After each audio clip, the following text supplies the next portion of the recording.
To start, my name is Melissa Threadgill, and I'm the Director of Strategic Innovation at the Massachusetts Office of the Child Advocate. And I'm joined here today by my colleague, Christy Palazzano, our Juvenile Justice Program Manager, who will also be presenting today.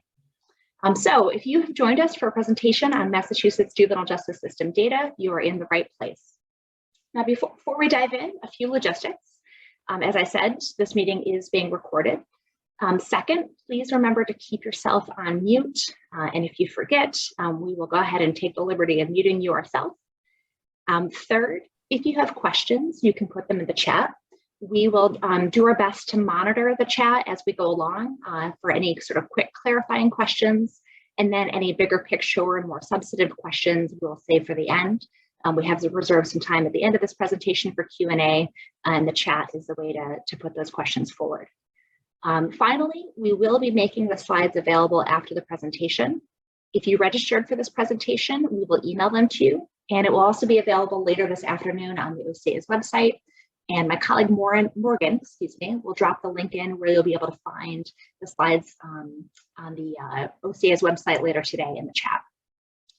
All right, let's go ahead and get started. Christy, would you like to go ahead and share the slides, please?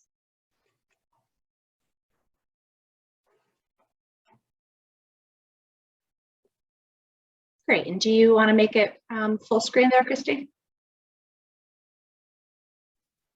You're showing the presenter's view. Yeah, we just need to see the regular one. There we go.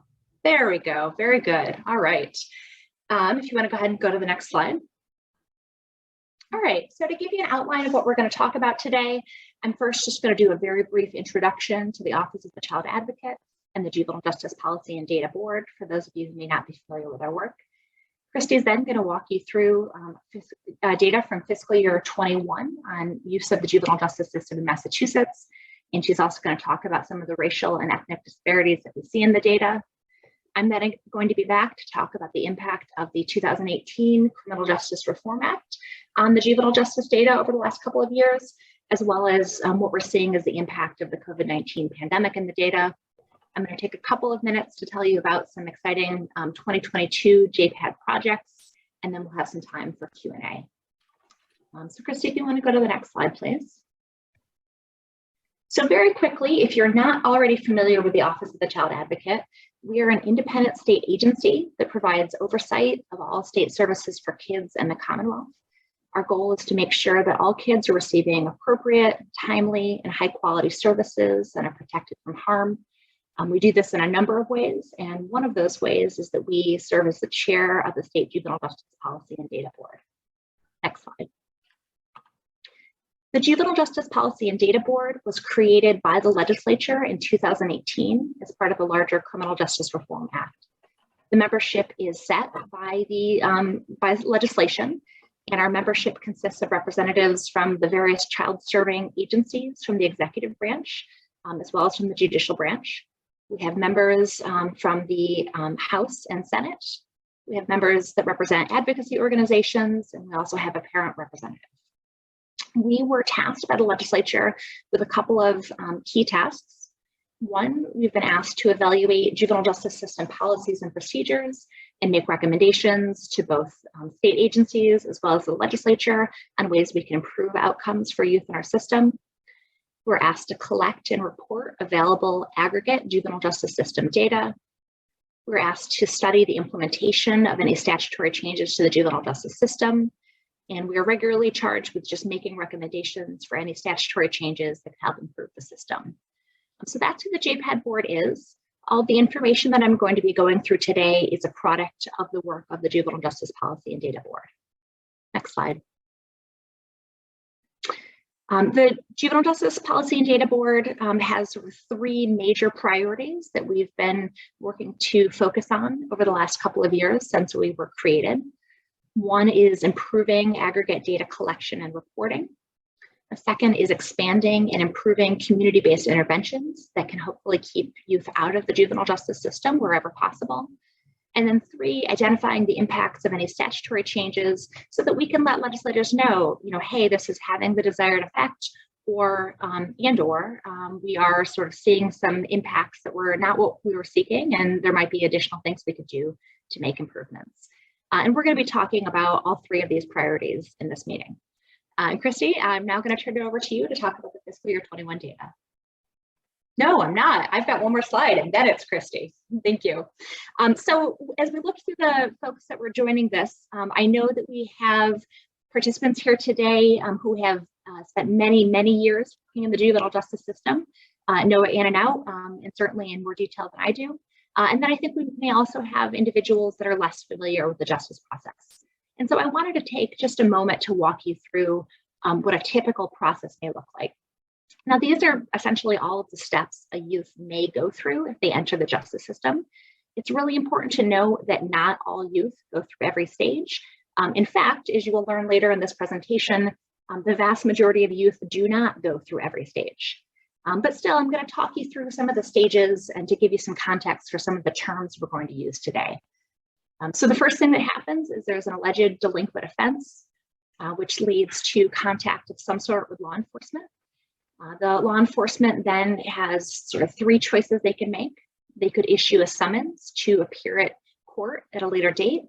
They could make an arrest, which includes taking a youth into custody. And this includes what we call an overnight arrest, which is just when a youth is held prior to their first court date overnight in a locked facility. Or they could choose to divert a youth. This is one of our first opportunities for diversion, which can happen prior to an arrest. If the complaint is brought to the court, again, either through a summons or through an arrest, that leads to some of the first stages of the court process, which include an application for complaint being filed. And this can then turn into what's called a delinquency filing. And again, this is a second opportunity where diversion could take place.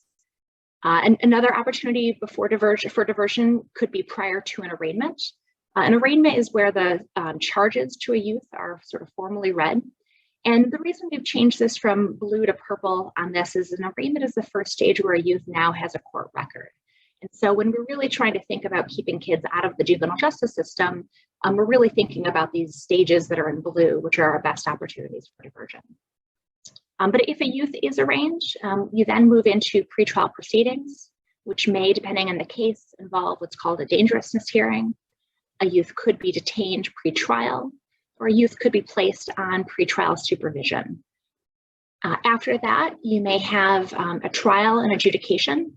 Now, it's important to note that not every youth goes through a trial process. Many may choose to plea and sort of reach a plea deal with the prosecution. But regardless of how that finding is reached, you'll then have an adjudication, which is a finding of either delinquent or not delinquent. This is the equivalent of guilty or not guilty in an adult court, or a case may be continued without a finding. And Christy will talk a little bit later about what that means.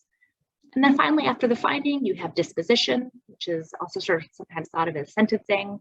And common sentences for youth include being placed on probation, being committed to the Department of Youth Services, or having for more serious charges, a combined sentence of DYS and then later adult prison. So again, that's sort of the full stages of the process, and hopefully we'll give you some context for the data to come. And now for real this time, I'm going to turn it over to Christy. Thanks, Melissa. And thank you all for being here. My name is Christy Polizano. I'm the Juvenile Justice Program Manager at the Office of the Child Advocate. As Melissa mentioned, I'm going to walk through some of the data that the JPAD board looked at this year when assessing Massachusetts juvenile justice system. Starting off, coming out the gate hot, we wanted to let you know that Massachusetts is using the juvenile justice system less this year compared to last year. So this chart looks at the process points that Melissa just went over and the difference in use in fiscal year 2021 compared to fiscal year 20. So you can see there are decreases across the board, ranging from a decrease of 15% less custodial arrests to upwards of 40% less for first-time commitments. For the purpose of this presentation, we're going to concentrate on certain process points, including custodial arrests, applications for complaint, arraignments, pretrial detention, and then finally adjudications, and some key data elements that we included in our annual report this year that the board looked at. Before we dive into the data, a couple definitions. So youth may be involved in the juvenile justice system for a variety of offense types. This chart shows examples of common offenses youth in the juvenile justice system are alleged of committing. Categories include person, property, motor vehicle, weapons, drug and alcohol, and public order offenses. And you could see some examples of the types of delinquent offenses under each category. In fiscal year 21, almost 2/3 of all the cases coming through the juvenile justice system were for person and property offenses, which means motor vehicle, weapons, drug and alcohol, and public order offenses represented about 1/3 of all cases. Offense types can also be classified based on the severity of the offenses. So you'll hear a lot in this presentation about misdemeanors and felonies. For those of you who might not know, misdemeanors are relatively lower level offenses and lower severity levels. An example could be trespassing. And felony offense severities are relatively more serious. And an example of a felony would be something like armed robbery. So now that we've got some definitions out of the way,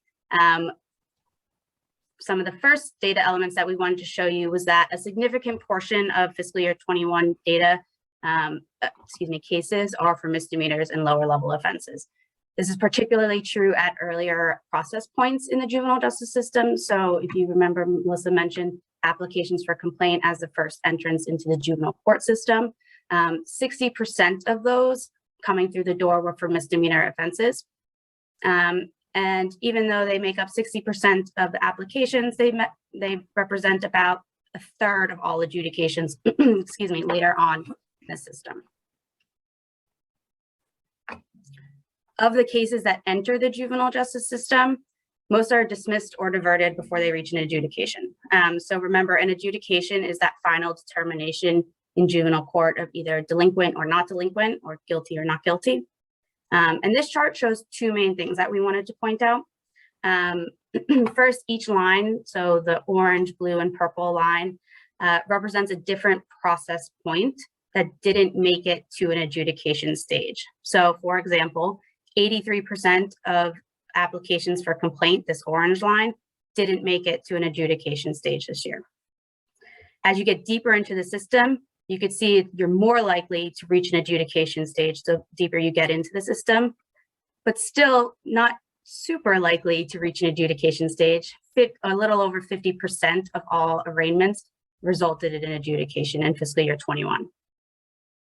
The second thing we wanted to point out on this chart is trends over time. So starting around fiscal year 2018 through fiscal year 2021, you could see each year more and more cases are being dismissed or diverted.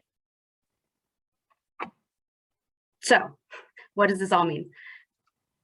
This chart tries to get at that. So this chart shows what happened in fiscal year 21 at each stage. So you could see applications for complaint. There was a little over 6,000 applications of complaint during fiscal year 21, and just over 1,000 adjudications. So that means 1 out of every 6 kids make it to the adjudication stage. The board's definitely interested in learning more about the 1 out of 6 that make it to the adjudication stage, but we're also really interested in the 5 out of 6 that don't make it to that stage. What happens to them? Are there ways that we could divert or dismiss their case earlier on in the process so that way they aren't receiving that arraignment record that Melissa mentioned earlier? So I'll point out cases throughout this data presentation that the board thinks are potential opportunities for earlier dismissals or case diversion earlier on. Just as example pools of youth that might be able to be diverted earlier on. There's always individual circumstances that we all need to consider for each case, but they're general ideas that we can, and groups of youth that we can divert earlier on. So taking a step back and looking at some of the individual process points, starting with arrests and how youth end up in front of the juvenile court and in the juvenile justice system. So this chart shows that there are fewer arrests and court complaints coming through over the past 5 years. And actually, if we looked even before fiscal year 18, we can see this trend has been going on for some time now in Massachusetts. In 2021, 47% of all cases came through because of a custodial arrest. So that's that physical arrest of youth. while 53% came through on a court summons. Those rates have remained relatively stable over the past 4 years.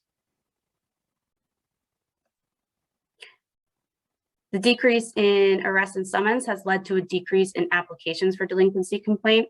So between fiscal year 20 and fiscal year 21, there's a decrease of 23%.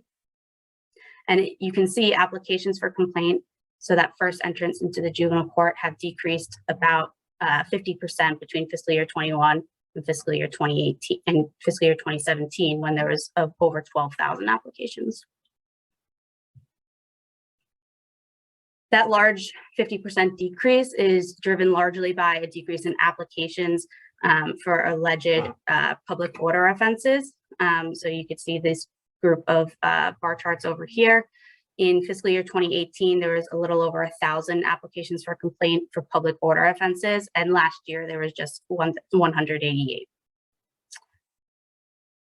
The board identified, like I mentioned, some other potential areas where we could be diverting youth earlier on in the system that aren't making it to deeper ends of the system. And that includes alcohol offense types, drug offense types, public order offense types, like I mentioned, and in some cases, some lower level property offense types.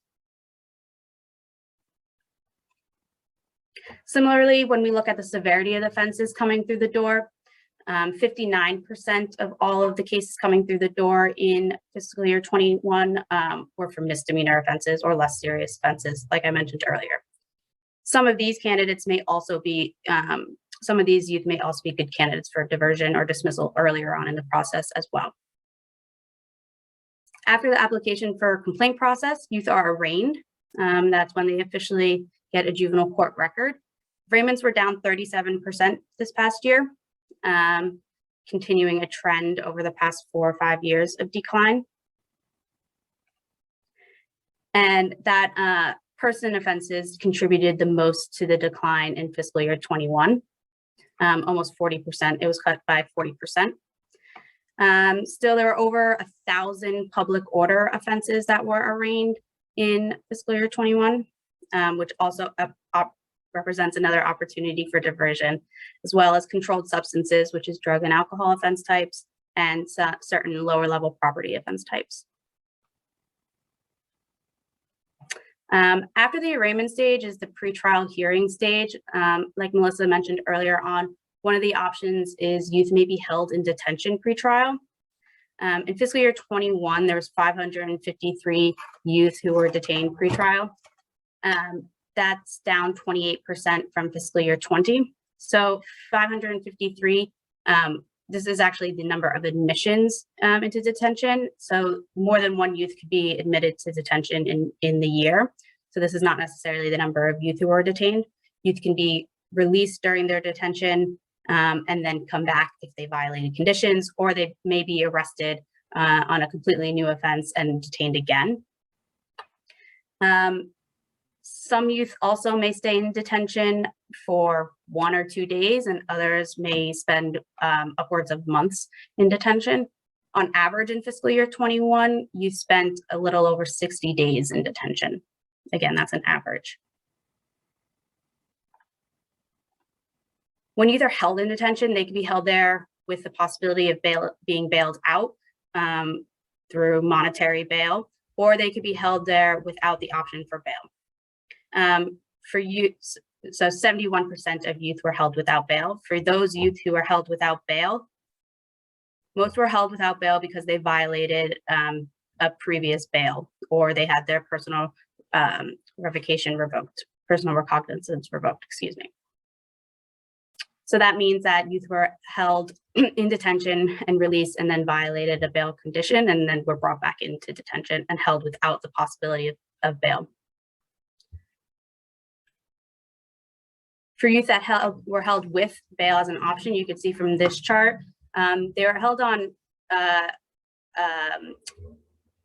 bail set below $100 or above $10,000 most frequently. So opposite ends of the spectrum here. After the pretrial hearings and pretrial detention, youth reach the adjudication stage. Adjudication stage, again, is where youth have their ultimate delinquent or not delinquent finding read. There's a third option as well before the adjudication stage called continued without a finding. And in fiscal year 21, 57%, this purple bar here is for continued without a finding cases. We refer to that as QWOF. QWOF cases means that the case is not officially adjudicated. So a youth would not have a delinquent adjudication on their record. In order for there to be a QWOF determination, though, a youth must admit that there is sufficient facts to have found them delinquent. And if they admit that and the case is resolved with a QWOF, they will be put on probation. And if they successfully complete their terms of probation, their case will be dismissed. And if they don't successfully complete their terms of probation or violate their probation, they'll be brought back into court with the option of being adjudicated.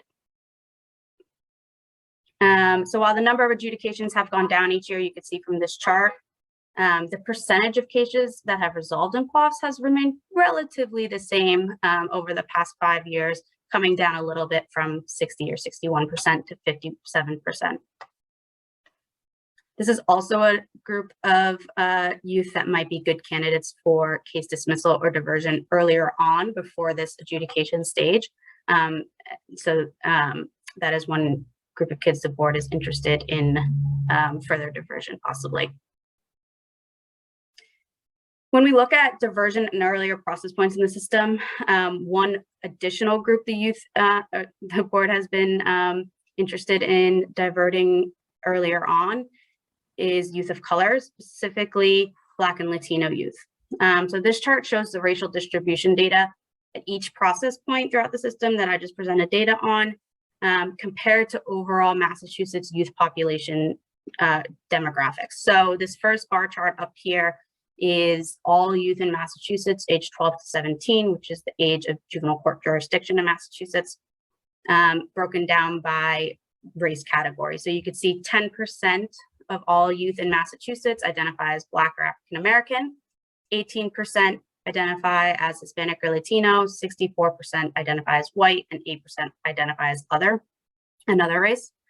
And you could see that the blue and light blue bar charts in each one of the process stages here are overrepresented, while purple, which represents the white youth, are underrepresented at each process point compared to their overall Massachusetts youth population.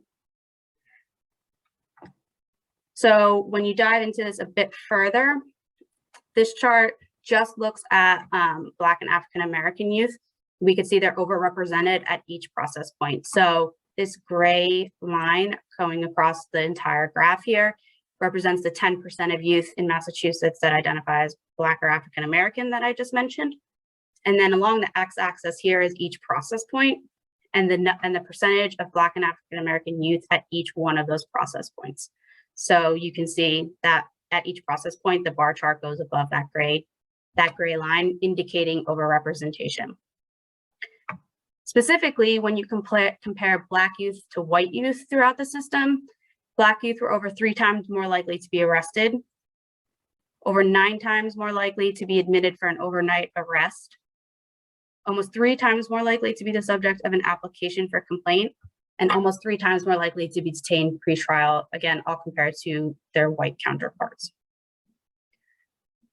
Disparities also exist for Hispanic and Latino youth, and we could see the same idea here. The gray line represents the 18% of Massachusetts youth who identify as Black, or excuse me, as Latino.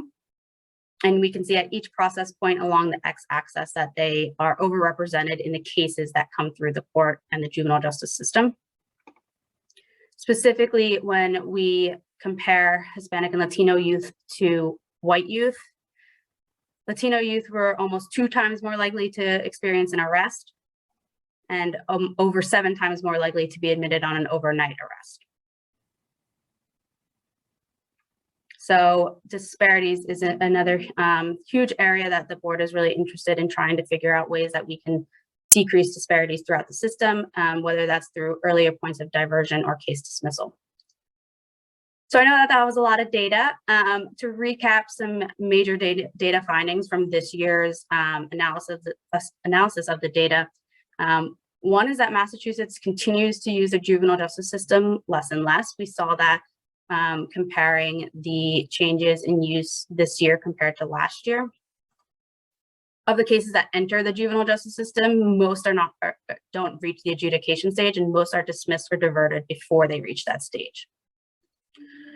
Of those that are in the juvenile justice system, person and property offenses remain the most common offense types, and a significant portion of cases are for misdemeanor and lower level offenses. Those misdemeanor and lower level offenses represent some of the opportunities to divert even more youth from our juvenile justice system, as well as racial and ethnic disparities remain a significant problem in our juvenile justice system and can also represent another potential area to dismiss or divert more youth. And with that, I will pass it over to Melissa to speak a little bit more about data trends and some policy changes that occurred over the past 5 years or so. Great, thank you, Christy. And if you were reviewing that presentation and you thought, I loved it and I really want even more, you are in luck. Morgan has put the link to the full JPAD 2021 in a report in the chat. It is 90+ pages of beautiful charts and graphs and deeper dives in data, and so you are welcome to dig in there. So I'm going to talk now about the policy changes in the 2018 Criminal Justice Reform Act and what we've been seeing in the data since that bill passed. This is one of the functions of the JPAD board that I think is particularly important. As we pass big changes to our system, it's really important to track what's the impact of those changes, because there are, real kids, real lives on the line here, and we really want to make sure we understand the impact we're having.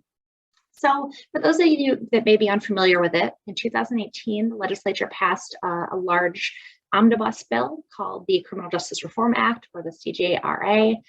The stated intent from the legislature of this law, or at least the parts related to the juvenile justice system, was to reduce the number of incidents resulting from children's unlawful or problematic behavior that resulted in a response from the juvenile justice system.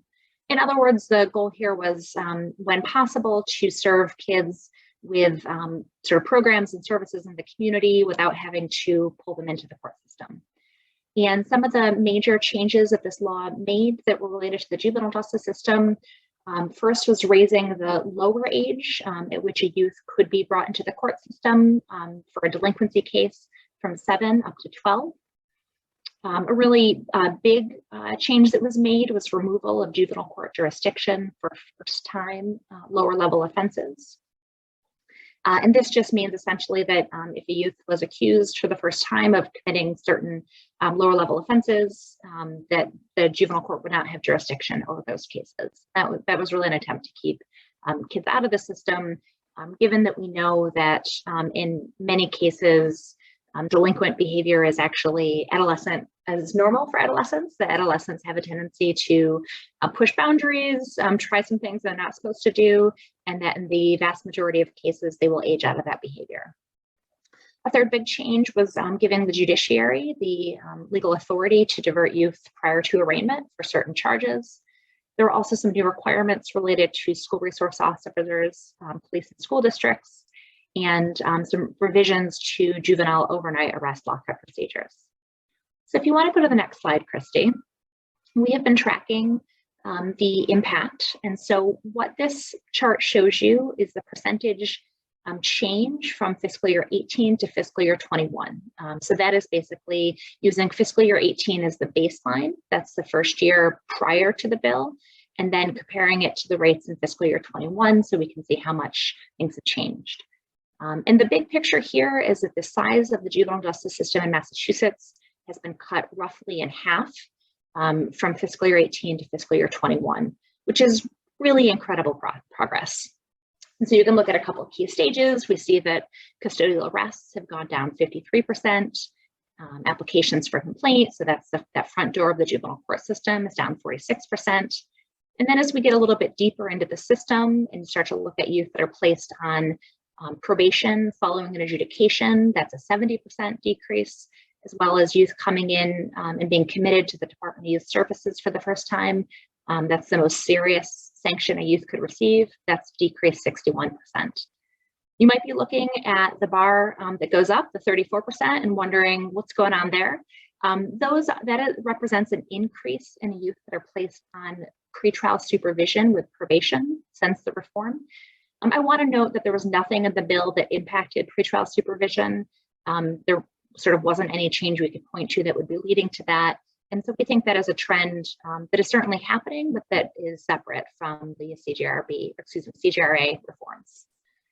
So if you want to go to the next slide, Christy. So it's important to note that the size of the juvenile justice system has been decreasing for at least the last decade. The Criminal Justice Reform Act did not cause all of the decrease. Again, that was a sort of slow and steady downward trend for a long time. But we do think that it accelerated the decline, particularly in the first year of passage, and focus on certain offense types. So if you look at this chart here, what I want you to look at is essentially the dark blue bars compared to the light blue bars. These are the complaint applications. So that's that front door of the juvenile court broken down by offense type. And what you're going to see is really significant decreases from fiscal year 18 to fiscal year 19. That's that first year of passage, and that's where we can see the impact of the Criminal Justice Reform Act. So for example, if you look at public order offenses, that was a whopping 67% decrease in that first year.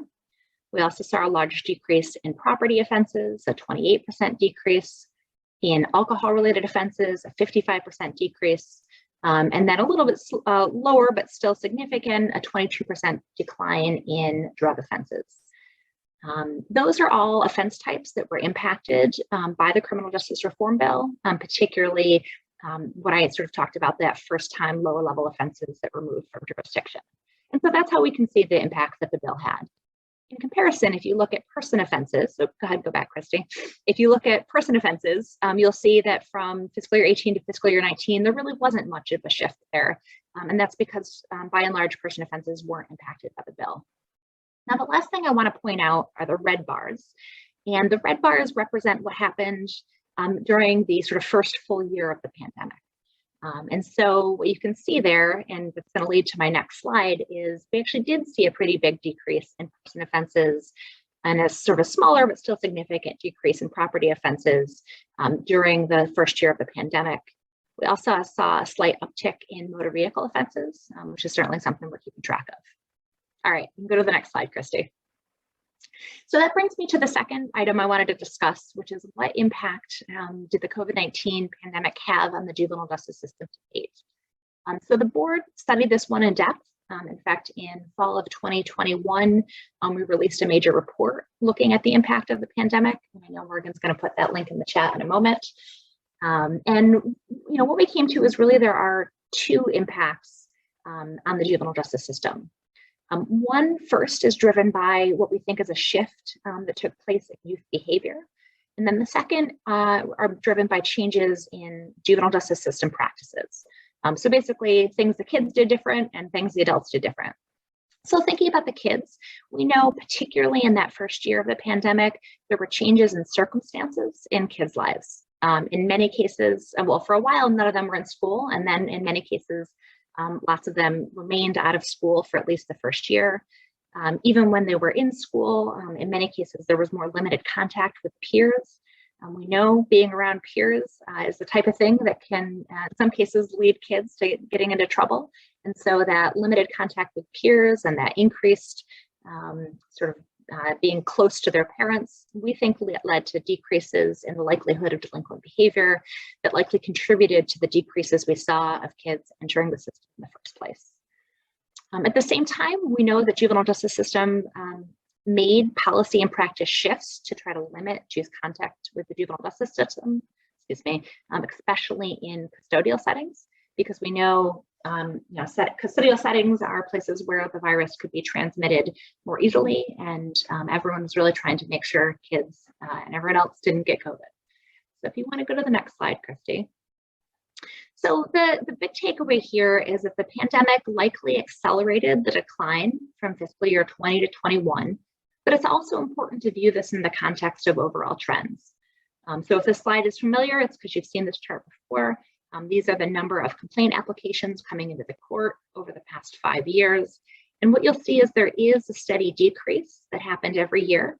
But we saw a couple years where the decrease is bigger. So fiscal year of 18 to 19, there was a 24% decline. That was your criminal justice reform bill. And then from 20 to 21, we saw a 23% decline. And that is, at least a portion of that is the impact of the pandemic. Go to the next slide. We also pulled some data that will show us the impacts in sort of specific decisions made by juvenile justice system practitioners. So an important one is that jury trials were paused through a large portion of the pandemic. So obviously jury trials were paused beginning in, I think, late March of 2020. That's your Q4 there. And what you can see, so the dark blue and the dark purple bars represent youth that were placed on post-disposition probation. And you can see there was a sort of a bit of a drop from Q3 to Q4, and then a more significant drop into Q1. The red bars represent youth committed to the Department of Youth Services. And again, that bar is smaller, but you'll see there was a big drop there. Jury trials then resumed in the middle of February of 2021. And you'll see that in that Q3, you had an increase then of youth that are committed to the Department of Youth Services. And then moving into Q4, we saw an increase of youth being placed on probation. And so that's one example of where justice system decisions, in this case, the very reasonable decision to pause jury trials during the pandemic had an impact on some of the numbers. I'm going to go to the next slide, please. We also saw practitioners make a concerted effort to keep youth out of detention where possible. And you can see the very large impact of that from Q3 to Q4. That was, again, sort of moving into March of 2020, and where the juvenile court reviewed youth detained with a presumption of release lens. We saw that over time that those initial declines eventually increased back up and sort of leveled out since then. So that those decisions made at the beginning of the pandemic didn't permanently impact the numbers, but they did bring them down for a period of time. Go to the next slide. So one thing we just want to mention is it is possible when we look at next year's data, so fiscal year 22, that we may see increases at certain parts of the system. We hope that's not the case, but we think it is possible for a couple of reasons. One, there's just a bit of a backlog of cases that are processing through the court. And so we might see sort of shifts at the later end of the process as those cases resolve. The second, and really important, is we know the pandemic has impacted many aspects of youth and families' life that could increase the risk for delinquency and justice system involvement. I think many of us have been watching with deep concern some of the increases in youth mental health concerns, including youth that are boarding in emergency rooms. That's just one example of the way we think the stresses of the last couple of years have been impacting youth and families. And it's certainly a possibility that that could increase future risk of delinquency. And then finally, as folks have been returning to their pre-pandemic routines and schools and businesses open, you can see increased opportunities for delinquency, and we may see that in the numbers in fiscal year 22. So something to keep an eye on, which we will be doing. All right, next slide. All right, that wraps up the data portion of this presentation. I'm going to take just a couple of minutes to talk to you about some of the what I think are really exciting projects that the JPED board is working on this year, and then we'll have time for questions. So at the beginning of the presentation, I mentioned that one of our priority areas is expanding community-based interventions, and we have been focusing on that in two ways. One is on projects designed to hopefully increase the use of diversion and promote high-quality diversion alternatives. And then the second is studying the child requiring assistance system.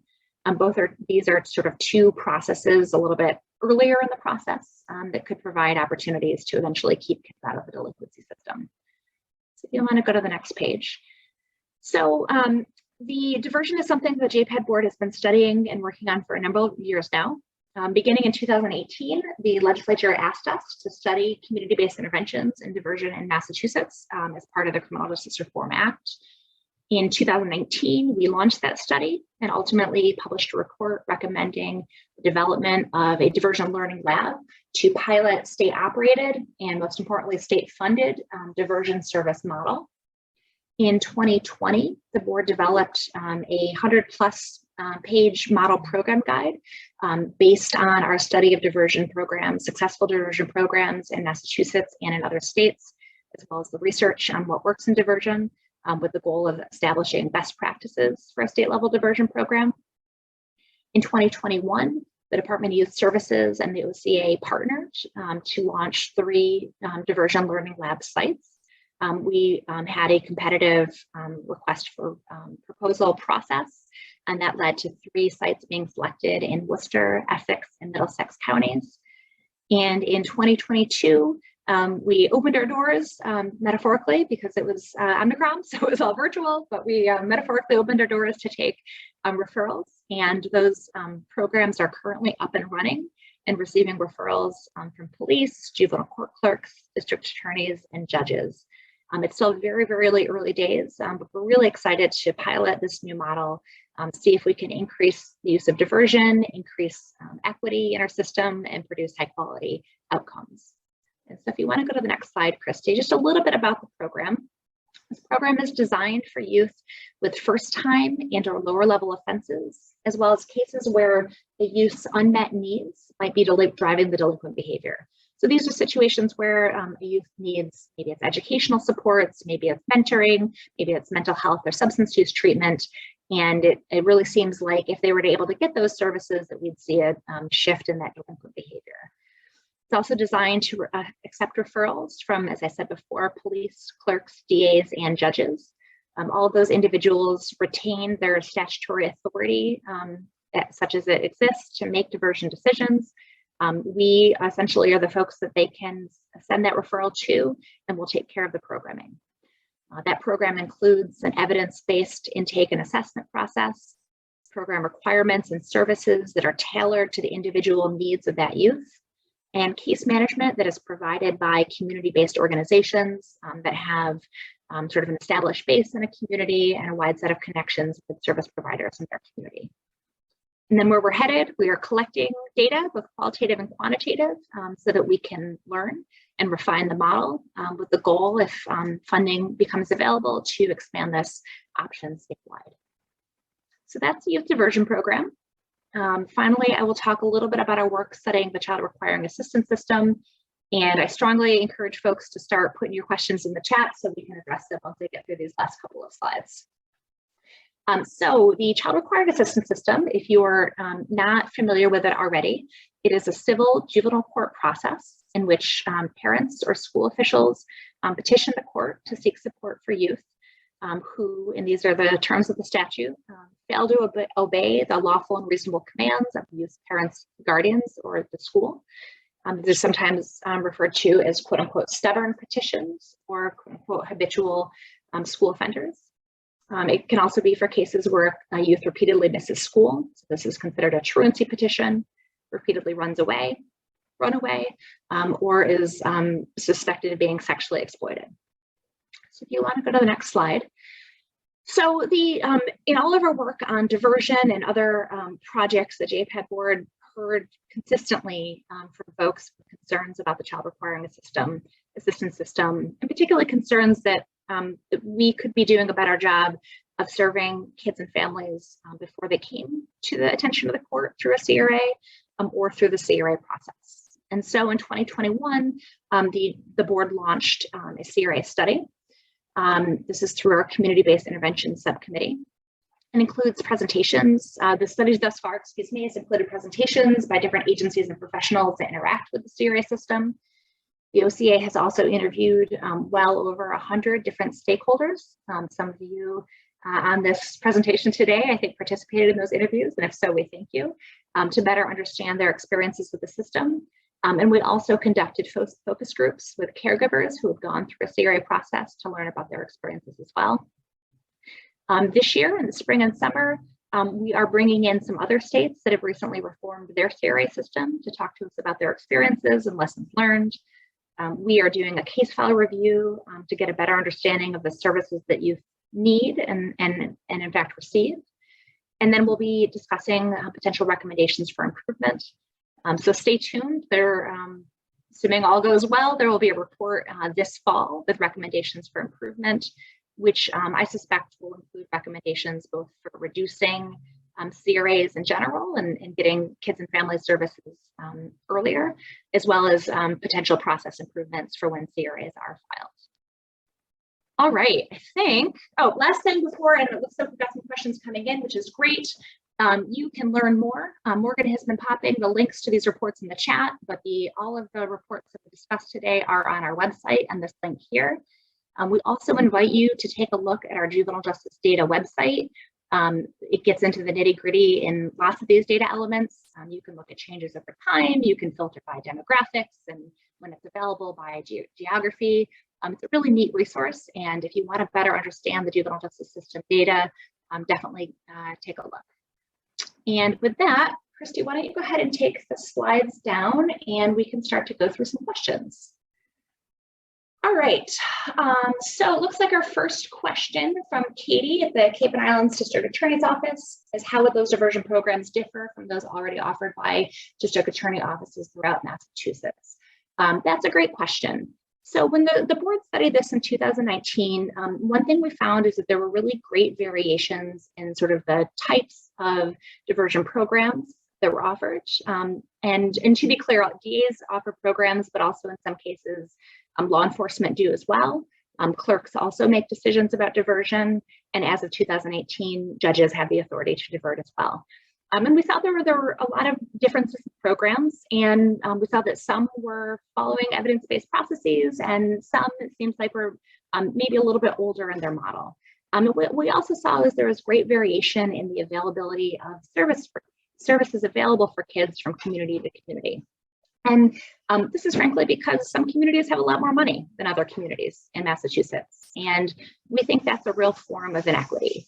And so what we're trying to do with this program is make it available so that the state is picking up the tab, not local communities having to come up with the funding to make diversion available, and to make sure that every kid has an equitable opportunity to receive these services. So we're not replacing the programs. If individual offices want to continue with their program, they're welcome. In some of the counties we're operating in, some of the district attorneys have essentially said, you know, there's some cases that we're going to keep in-house, but there's some, gosh, we'd really love to have the help with the case management and the evidence-based assessments. And we've been really pleased to be able to partner in those counties with the district attorney's offices to make this offering available. I hope that answered your question, Katie. Our second question here is from Gloria Ann Switzer. Do you know if system-involved youth are provided any type of comprehensive reproductive health education? I have no idea what the answer to that question is, but it is a good one. I think what I would need to do is check with our colleagues at the Department of Youth Services, because for youth that are held at DYS, they go to school at DYS. There's an educational program, and so we could check to see what is included there. For any youth that's justice system involved that is not committed to DYS, they are continuing to go to school in their local communities, and so they would have access to whatever reproductive health education is available in their communities. But Gloria, we've got your email address, and I'll see if we can find the answer to it and connect with you.